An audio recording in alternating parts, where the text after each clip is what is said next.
Access matters. Access matters. Access matters. Access matters. Access matters. A podcast of Ira with Jenine Stanley. Episode 2, Accessing the Magic of Flight. That's a familiar sound. Cell phones on, seatbelts off, get ready to disembark. In this episode, we're going to talk about travel and how access matters in the travel experience. I personally really enjoy traveling. I've had very few disastrous airport adventures, which is fairly good for the amount of travel that I've done in my career. I think it's really interesting to see how the airport experience has changed over the years and how airports are really changing the way that they approach customers and the way that they approach the whole traveling experience to try to make it a better time for everyone involved.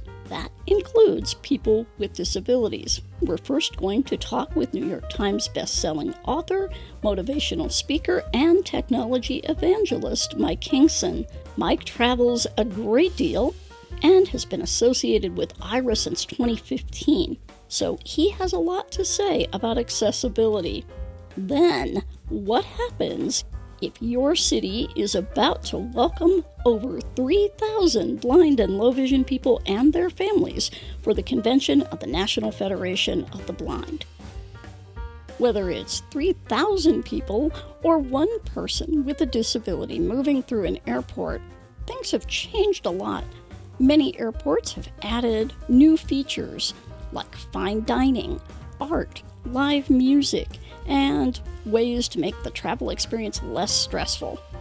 In this episode, we'll talk with Tambre Moten from the Houston Airport System. Tambre is a passionate advocate for accessibility, and we'll discuss the many features that NFB convention participants can look forward to as they traverse the airports. Tambre will tell us about how to take advantage of the many activities that go on within the Houston Airport System. Access matters when you're delivering all of these experiences for your customers. The way I approach travel is the same way I approach pretty much everything else. Let's count it as a good experience until it isn't, and then learn from whatever it is happens to make sure that that doesn't happen again if we can help it. This is why I like to point out the things that businesses do well, because focusing on the positive actually helps other businesses to learn about what, quote unquote, the right thing is, and then to go ahead and implement that. It's not that hard. So, I've got the suitcase packed, I've got the dog harnessed, I've got the rideshare ride on its way. Let's go. We are talking with Michael Hingson today. Michael is certainly no stranger to Ira and no stranger to podcasting. Hi, Mike. How are you today? I'm doing well, and you? Oh, I'm here, and that is good. I'm going to ask you the question that I ask every guest now. How would you define access? Well, I think access in terms of what we're talking about here is me being able to, and I will do it in terms of me, being able to utilize the features that other people can use, whatever they happen to be, or use the facilities, whatever they happen to be. And the operative part of that is use. One of the things that I tell people is that disability does not mean a lack of ability. So in 1879, Thomas Edison invented the electric light bulb. What is the electric light bulb? If we use the Americans with Disabilities Act as a definition, the electric light bulb is a reasonable accommodation for light-dependent people who cannot function well in the dark without it. And that is exactly what it is. The electric light bulb is a reasonable accommodation. It's about inclusion. It's part of the cost of doing business to give me the same availability to things that it does for other people. It may not mean that I utilize things exactly the same, and that needs to be part of the understanding. Equality isn't about doing everything exactly the same way for everyone. Equality is all about truly meaning that whatever you need to be able to utilize the same kinds of things that other people utilize and do, we will provide, because that's what we do. Mike, you are a traveler. Obviously, you have been a traveler most of your professional career, if not all of it, and you have traveled some pretty amazing places, not the least of which being the steps of the World Trade Center. So let's talk about travel and how access to all of the various facets of travel affects what we do. In fact, I think you were probably one of the first people to use Aira in an airport. Am I correct? I was one of the first people to use Aira in an airport, and one of the first people to use Aira, period, because I was contacted by Suman Kanagante and Larry Bach back in 2015 and asked if I could look at the product and then help bring it to market, which I did. So I've been using it a long time, and what Aira does is it provides a mechanism and a way for me to, I'll use the word, access things that are otherwise visually unavailable to me. So going around an airport, reading gate signs, going around an airport, finding restaurants, restrooms, seeing what else is there, maybe even describing the art on the wall. The point is that information was designed around light-dependent people who can see. And that's okay. We love people who can see, but at the same time, don't leave us out. And Aira is truly a game changer in making it possible for me to have the availability to deal with all of that. I was in a few airports over the past few weeks. In Phoenix, in Denver, and Ontario. I live close to Ontario, California airport, so go there a lot. But even with Ontario, where I know basically where everything is, Aira makes some things be a little faster. But for Phoenix and Denver, especially Denver that I don't know well, I know Phoenix pretty well, but Aira made it possible for me to be able to go through the airport, meet people who I was supposed to meet, and go on my way. And also coming back from a meeting that I had through Denver Airport going somewhere else, finding a restaurant that I didn't even know was there, one of my favorites, Einstein Brothers Bagels. I learned about that because I had Aira. And I've used Aira at airports because I'm able to go through the airports and do things that otherwise wouldn't be at all nearly as available for me to do.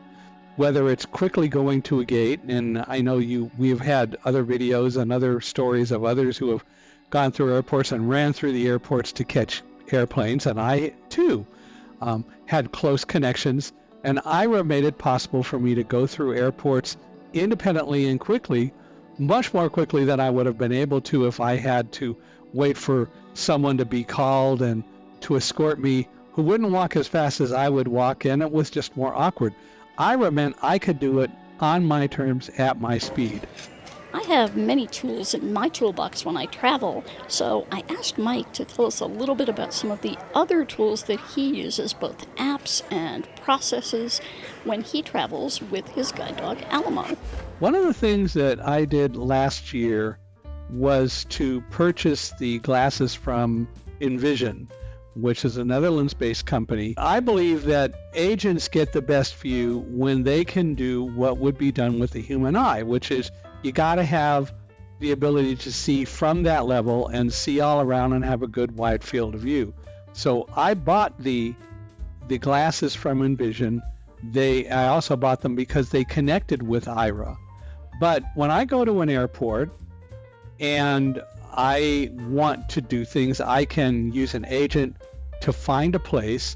And sometimes at airports, the places I want to find don't have good connections because there's a lot of metal around and so on.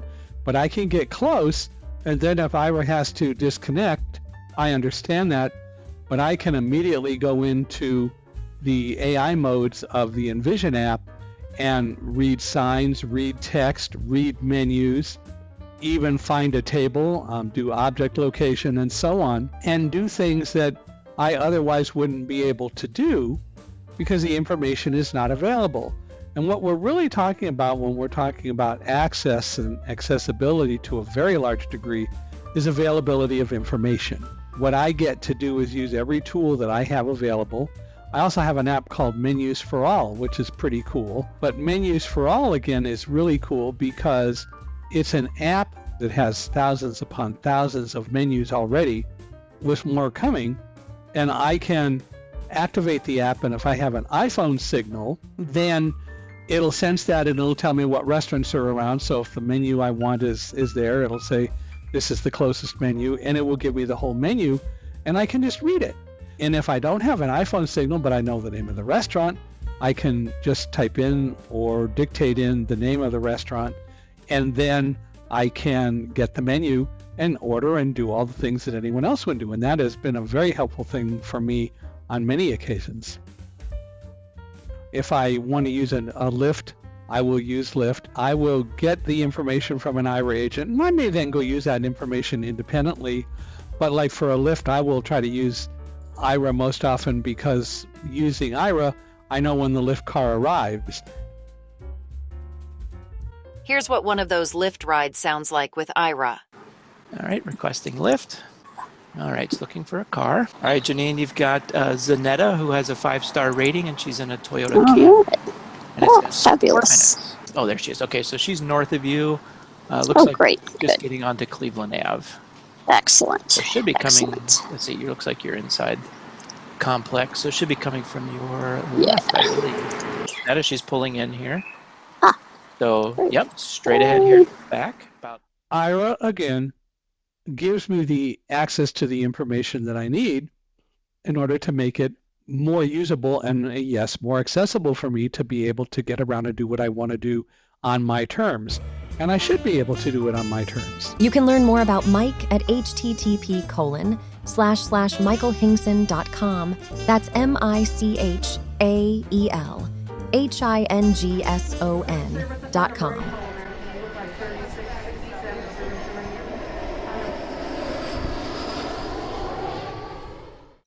I'm talking with Tambre Moten from the Houston Airports, and she is the ADA Program Manager for Houston Airports, and that comprises the airports of Bush and Hobby. And coming up, there is going to be a huge gathering of blind people in Houston for the National Federation of the Blind. So welcome, Tambre, to Access Matters. Thank you so much, Jenine. I'm so happy to be in your presence. Well, let's start out with the question that I ask everyone who comes on the podcast. What is your definition of access?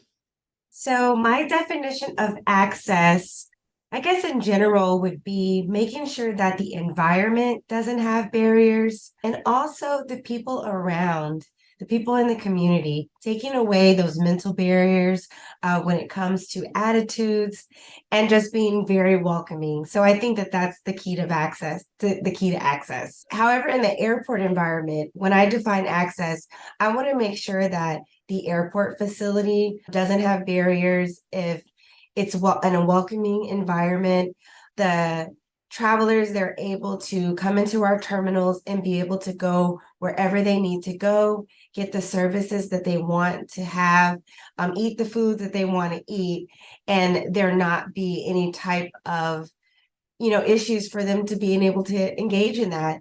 And then, like I said, for access in the general environment, addressing implicit biases, getting that proper education out to our staff members and team members that work in the airports, and just promoting awareness. I think that's how you get access done. Tell us a little bit about yourself and how you came to be in your position with the Houston Airports. Well, I've lived in Houston for probably about 6 years now.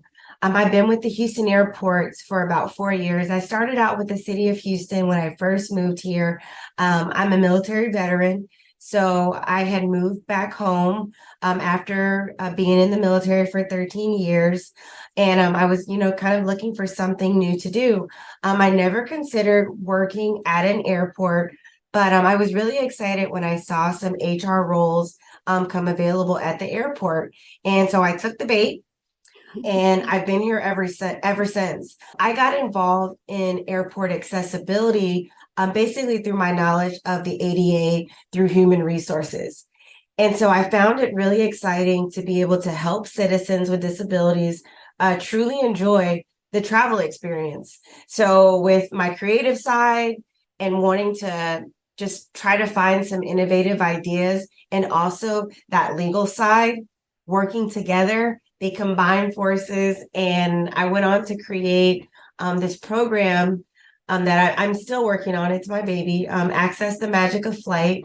It's a program I created for HAS, and it's just something where I went through and I evaluated different regulations, different policies for airports to define what's really needed in an airport to make it the most accessible environment, and also a place where, someone who's probably never traveled before, where they want to come to the airport and where they can feel comfortable, and where maybe somebody that is a caregiver, they feel safe bringing that person in that environment because they know that there are so many different tools to help them. The customer service is the right level. They've been properly trained on how to work with travelers with disabilities, and just being able to meet them where they're at and provide that equitable access. That's what I'm fighting for. So, that's kind of how I became involved with Houston airports and in airport accessibility. Awesome. That is a great backstory. I love that. I love the magic of flight. Yes, because it's magical. Tell us about the many ways, because I understand that there are many that the Houston airport system provides access to people with disabilities, and that could be all types of disabilities. We never know who's going to be coming through the airport, right?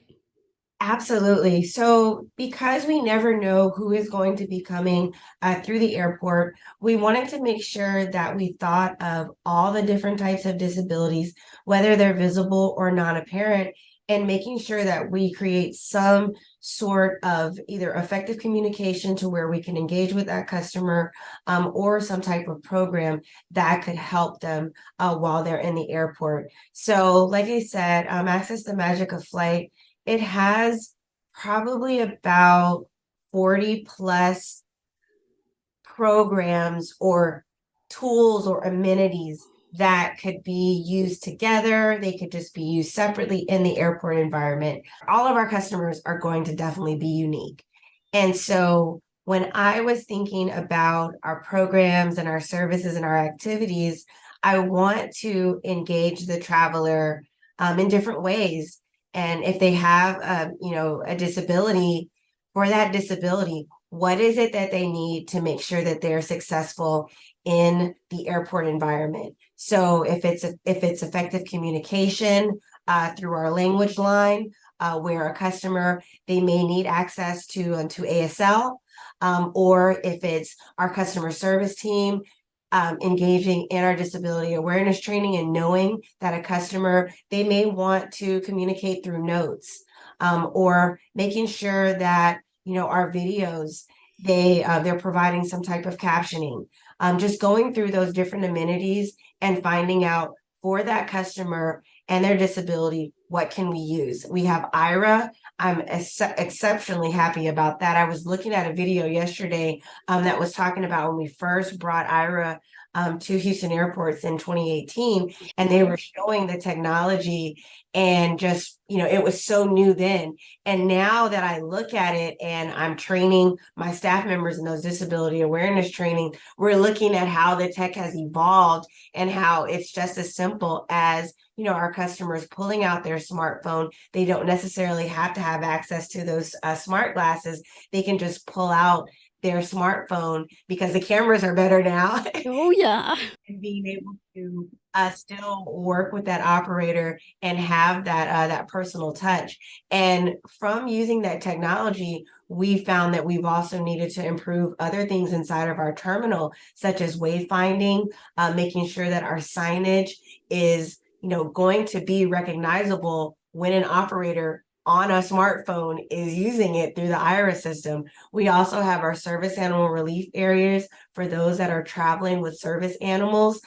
They don't have to leave the sterile area in order to use those facilities. They can stay inside the security area, use the service animal relief area, and then be able to go, back to their gate. I'm excited about those because now we have them in every terminal. Our nursing suites for parents that are traveling with children.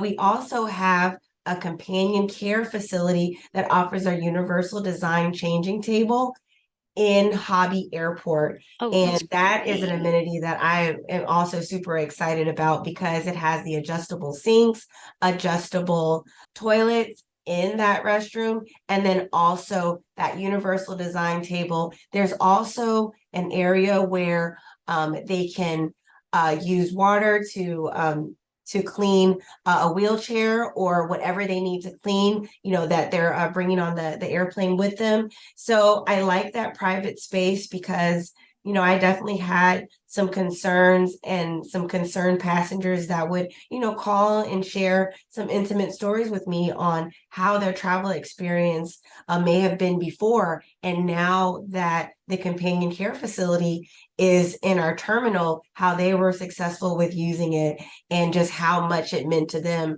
because now, they're a little bit more they're less worried about their travel experience because they have a place where they can stop and it's private and it makes sure that they have, that dignity that everybody deserves while they're in their travel experience. So, I mean, I could go on and on talking about our amenities, but I want to share the flytohouston.com webpage. We have an accessible travel page that just outlines the many amenities that we have at the airport. And then it also offers an opportunity if there's something that you don't see or something that you have questions about, we encourage our customers to reach out to me and they can make a reasonable accommodation. The reasonable accommodations process is super easy. If they're not able to fill out the form, they can definitely contact me. I can assist them with filling out the form, or we can work on their request just via the phone. It's not a requirement for the customer to physically fill out a form. So just making sure that we're providing just different methods of what our passengers need. So, I mean, like I said, I could go on and on, but that is really impressive. And having that spot right there on your website that people can actually go to and see what the amenities are in the airport, that is access right there to just being able to find out, hey, you know what, at this airport there are these things, and at the other airport there may be other things. Now, tell me about the Houston airport system, because there are 2 airports, right? yes. So the Houston airport system, it includes George Bush Intercontinental Airport, so IH, and then William P. Hobby Airport, HOU. And then we also have Ellington. Ellington is more for our military operations, but it is also a part of the Houston airport system. And then we also have the up and coming spaceport. So super excited about what the Houston airports has to offer. But for our passengers, Bush and Hobby is definitely going to be the place to be. Yep, I have rushed madly through both of those airports at one time or another in my life. So, yeah. And it's going to be so nice that there are service animal relief areas. I use a guide dog, and he will appreciate that immensely, I think, as will many other dogs. Yes, I'm so excited. And I was just working with one of our service animal organizations and trying to schedule an event for September for National Service Dog Month. Oh, yeah. So definitely look out for that. We're going to be putting some information out on that very, very soon. Now, it's interesting that you mentioned that, Tambre, because airports these days are offering other things other than just, going and getting on a plane or picking someone up or getting off a plane. There are many things that airports are offering: classes, art installations, live music. I love the live music, by the way. Just think that really makes your travel time just so much less stressful. What kinds of things does the Houston airport system have for people besides kind of the typical airport kind of things? So the entertainment, of course, as you already mentioned, is one of those elements of the airport experience. I want to definitely brag on Harmony in the Air. That is our live music showcase in the terminal. They usually play, I think they have an alternating schedule.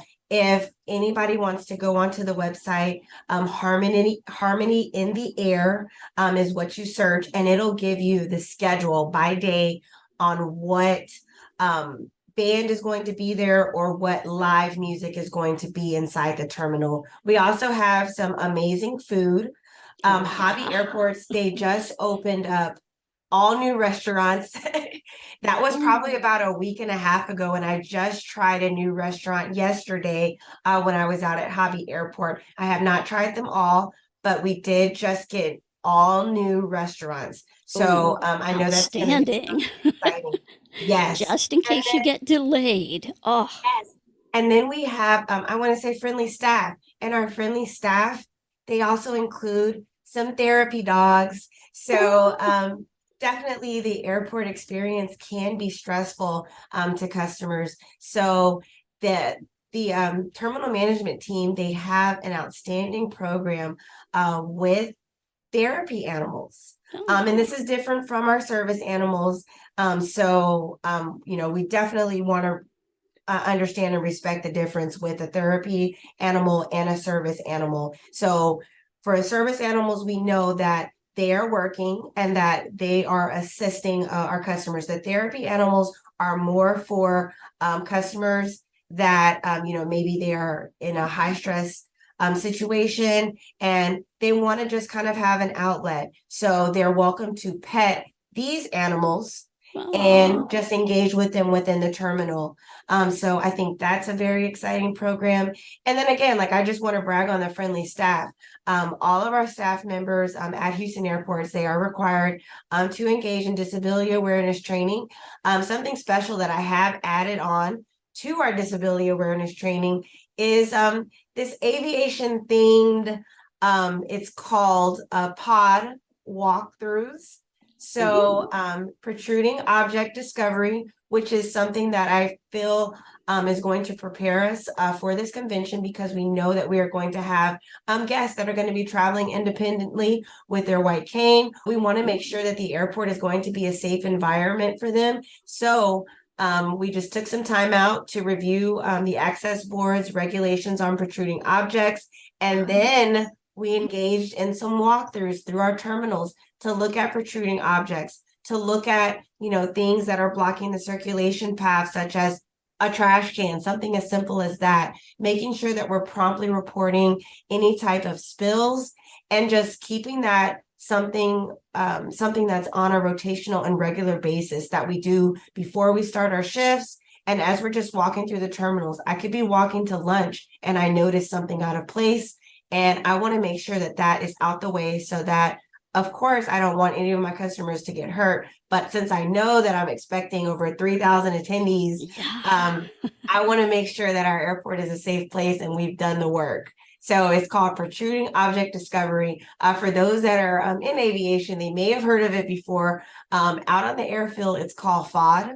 So foreign object discovery. yes. So yes. so a lot of aviation professionals, before they start their day to make sure that the aircraft is safe, they're going through on the tarmac and just making sure that there's nothing out there that could, create a safety hazard. And so we're doing the same thing inside of our terminals and just calling it pod instead. I like it.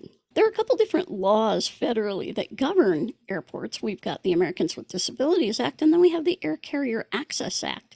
And sometimes that can be really confusing as to, gosh, what do we do? What does this cover? If I had questions about that, I could call your office? Yes, you could definitely call my office about that. And I wanted to talk about it because I think we were having, you asked me a question about access in the airport, and I wanted to really tap into what the DOT laid out. So last year they created the Passenger with Disabilities Bill of Rights, and then they put maybe about 10 things that either airports or air carriers that they need to make sure that they're providing to those customers. So things like, the right to be treated with dignity and respect, the right to receive information about services, just the right to receive information in an accessible format.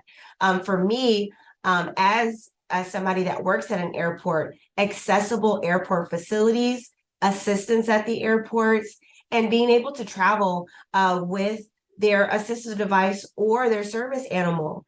Just those are some of the things that they listed out. And for someone that's like me, and in my role at an airport, that's what we need support with being able to provide to those customers, giving them their rights and making sure that they're able to get what the DOT has laid out in the Air Carrier Access Act. So if anybody does have questions, or if they've went and they looked at the passenger with disabilities Bill of Rights and they have question, or they're not getting something out of there, definitely reach out to your airport ADA program manager or ADA coordinator and let them know, because when we get that type of feedback, it helps us be able to deliver that message to whoever is the person that delivers that service, and give them feedback and help them find out ways that they can make that service better. And we will link to that document in the show notes so that everybody can have a look at it. It was a long process to produce that document. I was involved in part of it, and I can tell you, it was a lot to produce it. You would think that something like that would be easy, but it was well thought out, actually.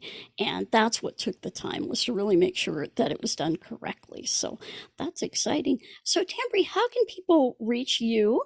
How are the best ways? By all of the means that you have out there: phone, email, websites, social media. How can people reach you? Yeah, so I pretty much have it all. Of course, I'm going to direct to flytohouston.com, our accessible page. My information is on there if you need a reasonable accommodation, or if you need to file a complaint or a grievance. Please reach out to me by mail. It has the Houston Airport's address on there. We're located at 16930 John F. Kennedy Boulevard in Houston, Texas, 77032. You can call me via telephone 281-233-1352, or also on my city cell, 832-317-4224. I do work for the city of Houston, so all of this information is public. So we do expect for our customers to reach out, especially if they have any type of issues when it comes to accessibility within our facility. Great. And we are hoping to see our customers talk about their experiences at the Houston airports this summer and going on throughout the rest of the year. Thank you so much, Tambre, for being with us here on Access Matters. Thank you so much, Jenine. I had a great time.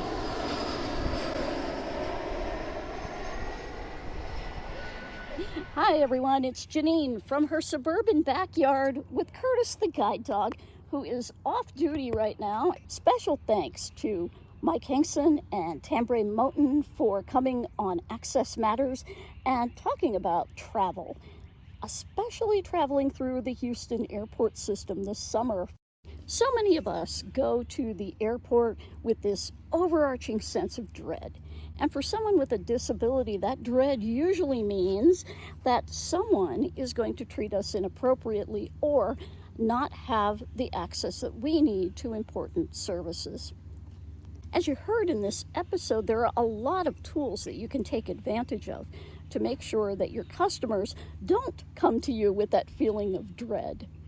I'm excited that through the tools that I have, not only Aira, but a few apps that do recognition using LiDAR and other awesome technology, I can sit at my gate, and if there is artwork around, I can get descriptions of it. Or I can wander around, find a restaurant, and yes, the all-important airport restroom, navigate those, and get back to my gate without worrying about getting lost, having wrong directions, all of that. What? Jenine, why wouldn't someone just be able to enjoy the airport? It seems kind of silly, doesn't it, that walking through an airport independently would be such a rush for someone with a disability? Well, unfortunately, the process of getting through airports and large public spaces gets infantilized, and it has been for many, many years. Organizations like the Houston Airport System are really trying to change that particular cultural paradigm. Yes, I said paradigm. Okay, I get it now. So if I am surprised and delighted to be treated like an adult, it's about time. How do I explain the way I feel about travel to people and how I feel about all of the tools and services and ways that travel is being made more and more accessible to somebody with a disability? Well, the first time I walked with a guide dog, it was melodramatic and a bit magical because I had been losing my vision. I was always legally blind, but I had a lot of vision growing up. And like some of our guests that you've heard, I tried to pass too, and it didn't work so well. When I couldn't pass anymore, I decided to get a guide dog. And that first walk with the dog was so freeing. I could walk at my normal speed again. I could negotiate places that I would have been very frustrated to go using my cane. These days, I'm good with the cane no matter where I go. But I'm never going to forget that my primary means of mobility is a guide dog. But that feeling of independence, that feeling that the whole world is out there for me to discover, was the same feeling that I got and that I've heard hundreds of others get when they first use something like Aira or one of the apps with LiDAR sensors or beacons or whatever to find their way through an airport independently. Now, we don't all have to be 100% independent. Of course, we're all not 100% independent. And it's okay if you take the help of an airport escort and have your Aira agent along as well, giving you the tour of the airport and anything that's around you, because you may find a shop that you want to come back to later or see some artwork that you had never known was in the airport. That feeling of striding down the concourse, getting my coffee, coming back to my gate and finding a seat, all with the help of my dog, and recently, while I was without a dog for a couple years, with my cane. It all felt so good because I knew I had the confidence and the tools when I didn't have the confidence that could back me up in my adventure. I think, as I said in our first podcast, people are inherently good, and people who run businesses really want their customers to be happy, and that includes all of their customers. I've been to some amazing airports. I have to brag on my local airport, John Glenn International Airport in Columbus, Ohio. Probably the best acoustics of any airport out there. This place is amazing. You can hold conversations and not hear other people's conversations, and it's just a very nice place, and it's easy to get around, and there are lots of friendly folks there. Well, that's the case for a lot of airports around the country. So I encourage everybody, get out there. Even if you're not going to meet anybody, there are a lot of restaurants, art, shops outside of the gate area. Take a look at what's around. You may be amazed. We're going to be talking more travel on the next episode of Access Matters with Jeff Whistle from Disability Inn. The Disability Inn conference is coming up in July. Jeff will tell us a little bit about that. But then we're also going to talk about the importance of travel and access to travel as it pertains to employment and seeking employment. For Curtis and I, this is Jenine Stanley. Thank you for listening to Access Matters. Do you have any comments or questions about the show? Email us at accessmatters@ira.io. Thanks for listening. You've been listening to Access Matters with Jenine Stanley. This podcast is a production of Ira Tech Corp. To learn more about visual interpreting, visit our website, http://ira.io, or email us at access@ira.io.